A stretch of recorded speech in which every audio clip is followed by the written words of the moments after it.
اس جگہ پر آنے کو کہہ رہا تھا۔ بس گاڑی آتی ہی ہوگی، ریام آپ کی حفاظت کرے گا، آپ کو فکر کرنے کی ضرورت نہیں ہے۔ وہ ایک بار پھر سے عائش کو تسلی دے رہا تھا۔ یکدم ان کے سامنے گاڑی کے ٹائر چرچرائے، گاڑی کی ہیڈ لائٹس آنکھوں پر پڑی تھی۔ ارتضیٰ خان، ریام خان، عائش ملک تینوں آنکھوں پر ہاتھ رکھے دھند آسمان سے گرتی برف میں کچھ بھی دکھائی دینا بند ہوا تھا۔ برف دھند، گاڑی کی ہیڈ لائٹ اور وہاں کھڑے تین ایک وہ شخص بھی تھا جو گاڑی میں بیٹھا مسکرا رہا تھا۔ وہ پسٹل کی نوک سے اپنا بالائی ہونٹ کا کونا اوپر اٹھائے گاڑی سے نکل آیا تھا۔ بخیر راکھ لے، وہ مسکرایا تھا۔ تینوں وجود کی سانسیں رکی تھی۔ دہشت کا دوسرا نام التمش خانزادہ ان کے سامنے کھڑا تھا۔ عائش ارتضیٰ خان کی پشت کے پیچھے چھپ گئی تھی۔ ارتضیٰ خان مٹھیاں بھیج گیا تھا۔ میرا خان اپنے بھائی، اپنی بیوی پر یقین کر سکتا ہے، مگر التمش خانزادہ نہیں۔ التمش ہوائی فائر کرتے جمپ مار کر بونٹ پر چڑھ کر بیٹھا تھا۔ عائش ارتضیٰ خان کی شرٹ پیچھے سے مٹھی میں دبوچ گئی تھی۔ التمش کے خوف سے پورا وجود کانپنے لگا تھا۔ اپنا انجام زاویار خانزادہ کے ہاتھوں لکھا صاف صاف نظر آیا تھا۔ خان ٹھیک کہتا ہے، زنجر زمین بڑے خطرناک ہے، ان سے بچ کر رہو، کمبخت خون پانی کر دیتی ہے۔ التمش کے لہجے کی ٹھنڈک وہاں کھڑے تینوں نفوس کے وجود میں اترتی گئی۔ التمش ہمیں جانے دو۔ ارتضیٰ خان آگے آیا۔ التمش کی آنکھوں میں آنکھیں گاڑی، یہ پہاڑ مجھ پر گر جائیں اگر میرے ہوتے ہوئے میرے خان کی عزت پر حرف آ جائے۔ وہ پسٹل انگلی میں گھماتے بولا، آنکھیں خون آلود تھیں۔ التمش بیچ میں مت آؤ، ایک معصوم عورت کی زندگی کا سوال ہے۔ ارتضیٰ خان نے سختی سے کہا، یہ عورت نہیں، میرے نزدیک دھبا ہے۔ عورت کے نام پر اپنے شوہر کو دغا دے کر اپنے ہی عاشق کے ساتھ بھاگتی ہے۔ ارتضیٰ خان نے پورے قوت سے پنچ التمش کے منہ پر دے مارا تھا۔ جواباً التمش ہنسنے لگا تھا۔ بندوقوں کے سے زبان گرنے والے مرد ہاتھوں سے بات نہیں کرتے تھے۔ وہ اپنی پسٹل ارتضیٰ خان کی پیشانی پر رکھ گیا تھا۔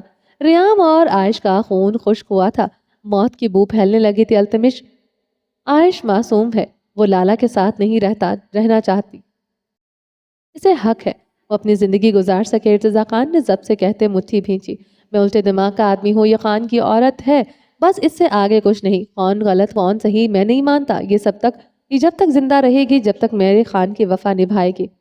اگر دغا کرے گی تو خان سے پہلے میرے ہاتھوں سے ابدِ نیند سو جائے گی۔ التمش گرایا تھا، تم ہوتے کون ہو اس بات کا فیصلہ کرنے والے بے غیرت انسان؟ ارتضیٰ خان بھڑکتے ہوئے چیخا تھا، میں کون ہوں یہ بتانے کی ضرورت نہیں ہے، ہاں تم کون ہو یہ بتا دیتا ہوں۔ التمش جھمپ مار کر بونٹ سے نیچے اتر آیا تھا۔ ویسے تو تم میرے سالے ہو، مگر اس سے بھی پہلے تم گھٹیا انسان ہو، اپنے ہی بھائی سے ساتھ دغا کرتے ہو، اس کی عورت کو رات کے اندھیرے میں بھگا رہے ہو۔ التمش پوری قوت سے پستول کا دستہ ارتضیٰ خان کے سر پر مار گیا تھا۔ ارتضیٰ کے سر سے خون کا فوارہ پھوٹا تھا اور دیکھتے ہی دیکھتے برف رنگین ہونے لگی تھی۔ عائش نے اپنے چکراتے سر کو تھاما تھا۔ ریام خان التمش پر پسٹل تان گیا تھا۔ التمش ارتضیٰ خان کی پسٹل تانے ہوئے تھا۔ میرے ہوتے ہوئے خان کی عزت کے ساتھ کوئی نہیں کھیل سکتا۔ التمش سینے پر ہاتھ مارتے گرج رہا تھا۔ ارتضیٰ خان ہنسنے لگا تھا۔ عائش مزید خوف زدہ ہوئی تھی۔ ارتضیٰ خان پاگلوں کی طرح ہنستے ہوئے پیٹ پر ہاتھ رکھے ہوئے تھا۔ ریام خان لب ہلکے ہلکے مسکرا رہے تھے۔ التمش طنزیہ نگاہوں سے ان دونوں کو دیکھ رہا تھا۔ تمہیں لگتا ہے پیچھے سے تمہارے آدمی آ رہے ہیں تو اس خوش فہمی پر پانی پھیر لو، تمہارے آدمی میرے قصبے میں ہے۔ التمش نے کہتے پسٹل کی نوک ارتضیٰ خان کی گردن پر رکھ دی تھی۔ ارتضیٰ خان کی ہنسی نہ رکی تھی۔ ریام بھی اب ہلکا ہلکا ہنس رہا تھا۔ عائش فخشل رنگت متغیر، تم زاویار کے وفادار کتے ہو، مجھے پتا تھا تم یہاں سے نہیں نکل سکیں گے، ارتضیٰ خان ہنستے ہنستے کہہ رہا تھا۔ عائش کی آنکھیں خوف سے پھیل گئی تھی۔ ارتضیٰ خان نے سب جانتے بوجھتے کیا۔ وہ سوکھے پتے کی مانند کانپنے لگی تھی، سے برف میں خون کی ہولی کھیلتی نظر آ رہی تھی۔ وفادار کتا میں ہوں، مگر پاگل کتے تو تم ہو گئے ہو، اور تم جیسے آوارہ کتے کسی کی بھی گولی سے مر جاتے ہیں۔ مجھے یقین ہے تمہارا بھائی تمہارے جنازے کو کندھا دینا بھی پسند نہیں کرے گا۔ التمش کو رایا، مرنا لکھا ہوا تو موت میرے مقدر میں لکھی جائے گی، مگر عائش یہاں سے ضرور جائے گی۔ ارتضیٰ خان مسکرایا تھا، اس کی آنکھیں چمک رہی تھی۔ ایسا؟ اچھا، کیسے؟ التمش ارتضیٰ کے قریب ہوا تھا۔ تمہارے آدمی میرے قبضے میں ہے، تم یہاں پھنس چکے ہو، کچھ دیر بعد میں خان کو بھی فون کر دوں گا۔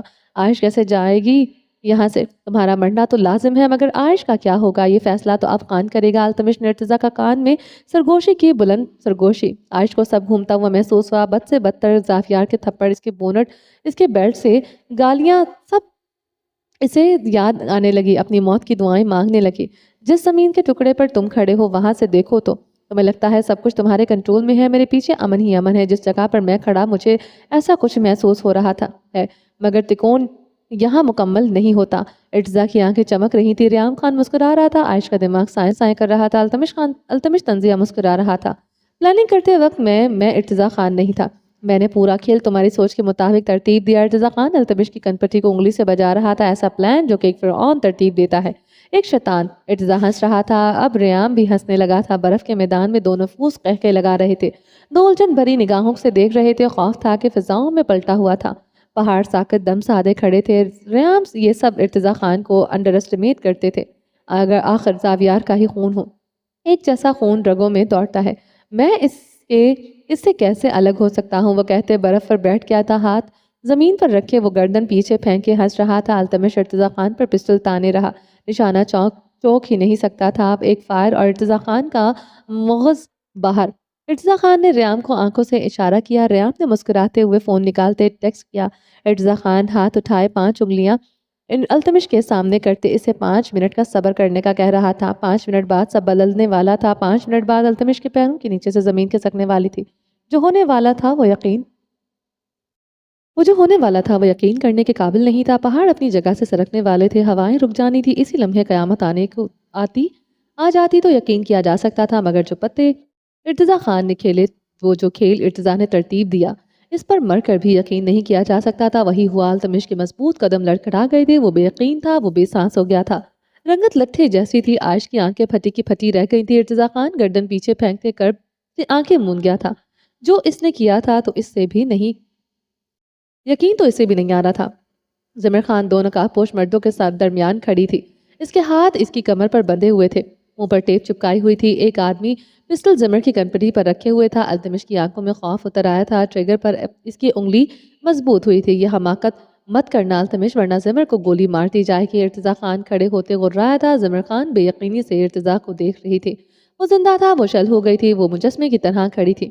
التمش کا پستول والا ہاتھ کانپنے لگا، کنپٹی کی رگیں ابھر آئی تھی۔ بے شک بہن ہے میری، اور یقین مانو میں نے اپنی بہن کی بہت آنر بھی کی ہے، یہاں تک کہ اس کے ساتھ 2 عورتیں بھی آئی ہیں، انہوں نے بھی یہی اس کے ہاتھ باندھے ہیں۔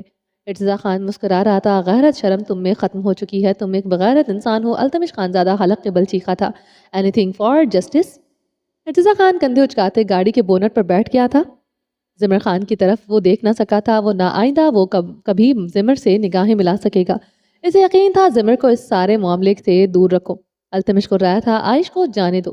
ارتضیٰ خان کے لہجے میں کوئی لچک نہیں تھی، ایسا نہیں ہو سکتا تھا۔ التمش خانزادہ نے اپنے لفظ پر زور دیا تھا، ٹھیک ہے، پھر زمر کو میں خود گولی ماروں گا۔ ارتضیٰ خان کے لہجے میں چٹانوں جیسی سختی تھی۔ زمر خان اس کی سرمئی آنکھوں سے آنسو بہنے لگے تھے، وہ ارتضیٰ خان اور زاویار کی بہن نہیں تھی۔ اسے یقین ہوا چلا تھا، تم ایسا نہیں کر سکتے، وہ بہن ہے تمہاری۔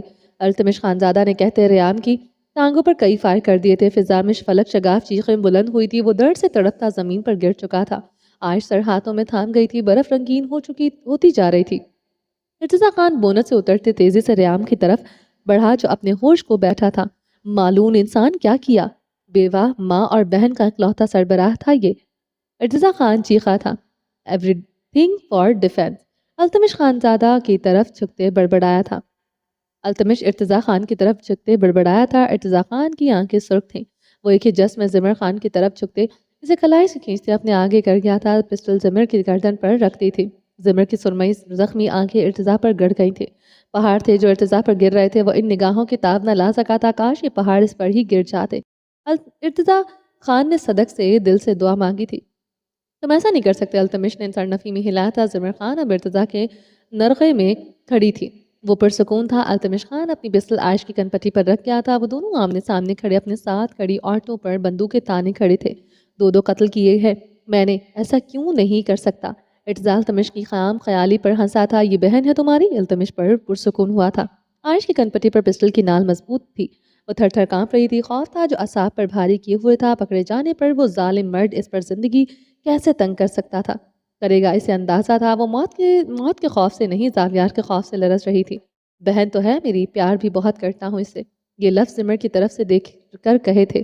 وہ نفرت سے ارتضیٰ کو دیکھے منہ پھیر گئی تھی۔ ارتضیٰ کے دل پر چھریاں چلی تھی، اس کی کنپٹی پر پسٹل والا رکھا ہاتھ کپانے لگا تھا۔ لیکن تم نے کہا تھا میری رگوں میں خون نہیں پانی ہے، ایک عورت کے لیے کچھ بھی۔ ارتضیٰ خان نے خود کو سمجھایا تھا، یہ وقت کمزور پڑنے کا نہیں تھا، وہ کمزور پڑ جاتا تو ایک بے گناہ مظلوم عورت کی زندگی موت سے بدتر ہو جاتی، اس کی بربادی کا ذمہ دار وہ ہوتا، وہ اسے اس کے سیاد سے چھڑوا کر لایا تھا۔ اب کسی صورت عائش کو زاویار کے حوالے نہیں کر سکتا تھا۔ ارتضیٰ خان نے ایک نگاہ عائش کو دیکھا جو ایک لاش کی مانند کھڑی تھی۔ اس کے چہرے پر زندگی کا ہر رنگ ختم تھا۔ ارتضیٰ خان زمر کے خان میں جھکا تھا۔ مجھے معاف کر دینا زمر، میں کمزور پڑ گیا تو سامنے کھڑی لڑکی بے موت مر جائے گی، سب ختم ہو جائے گا۔ اس نے زمر کے کان میں سرگوشی کی تھی، میں تم سے بے حد محبت کرتا ہوں زمر۔ آنکھیں مونتے یہ لفظ دل میں کہے۔ ارتضیٰ کی پسٹل سے گولی نکلتے زمر کے بازوں کو چھو کر نکل گئی تھی۔ زمر خان اتنی بے یقین تھی کہ چیخ بھی نہ سکی تھی۔ درد بے یقینی کے آگے کچھ نہ تھا۔ التمش خانزادہ کا وجود پسینے سے تر ہوا تھا، پسٹل اس کے ہاتھ سے چھوٹ کر گر گئی تھی۔ ارتضیٰ خان سر کو جھکائے کھڑا تھا، بھوری آنکھیں گلابی تھیں، 100 صدیاں بھی کم تھیں خود کو معاف کرنے کے لیے۔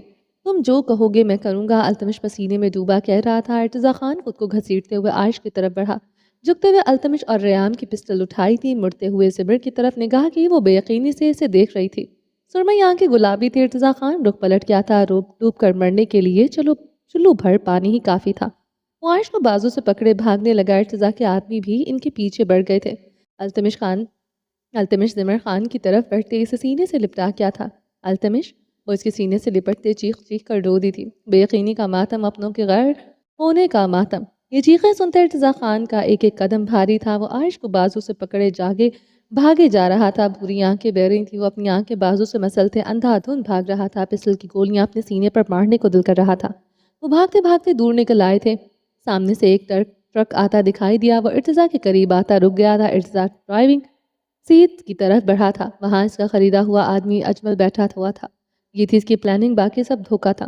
ارتضیٰ عائش کا بازو پکڑے اس ٹرک میں چڑھ گیا تھا جس میں سیمنٹ، ریت کی بوریاں پڑی تھی، مختلف قسم کا سامان۔ وہ لوگ ٹرک کے ساتھ ایک لگا کر بیٹھ گئے تھے۔ ٹرک چلنے لگا تھا، پہاڑ پیچھے چھوٹنے لگے تھے۔ ارتضیٰ خان اپنا سر دونوں ہاتھوں میں گرائے چیخ رہا تھا، وہ اپنے چہرے پر تھپڑ مارتے ہوئے رو رہا تھا، خود کو کوس رہا تھا، گالیاں دے رہا تھا، موت کی بد دعائیں کر رہا تھا۔ عائش اس کے فاصلے پر دم سادے بیٹھی تھی، وہ بے یقین تھی، وہ مجسم تھی، زاویار کی قید سے وہ کیا آزاد ہو گئی تھی، وہ بھی ابھی بھی بے یقینی سہ رہی تھی۔ ٹرک میں ارتضیٰ خان کی ہنسیانی چیخیں گونج رہی تھی، وہ پھٹ پھٹ کر رو رہا تھا، اپنا سر ٹرک سے ٹکرا رہا تھا۔ اس نے اپنی بہن کو مارا تھا، اس کے لیے زمر اس کے لیے اس کی بہن نہیں، اس کی بیٹی جیسی تھی۔ ارتضیٰ خان کے ایکٹ پر عائش کی سانسیں تھم گئی تھی۔ اگلے لمحے فائر ہوا اور ٹرک رنگین ہوتا چلا گیا۔ چلیں جی، باقی کا نیکسٹ ایپیسوڈ میں کنٹینیو کریں گے۔ امید ہے آپ کو یہ ایپیسوڈ پسند آئی ہوگی۔ اگر آپ نے ابھی تک ہمارے چینل کو سبسکرائب نہیں کیا تو جلدی سے بھی سبسکرائب کر دیں، لائک اینڈ شیئر کریں اور اپنی رائے کامنٹ باکس میں لازمی دیں۔ اپنا ڈھیر سارا خیال رکھیے گا، دعاؤں میں یاد رکھیے گا۔ ملتے ہیں نیکسٹ ایپیسوڈ کے ساتھ، تب تک کے لیے اللہ حافظ۔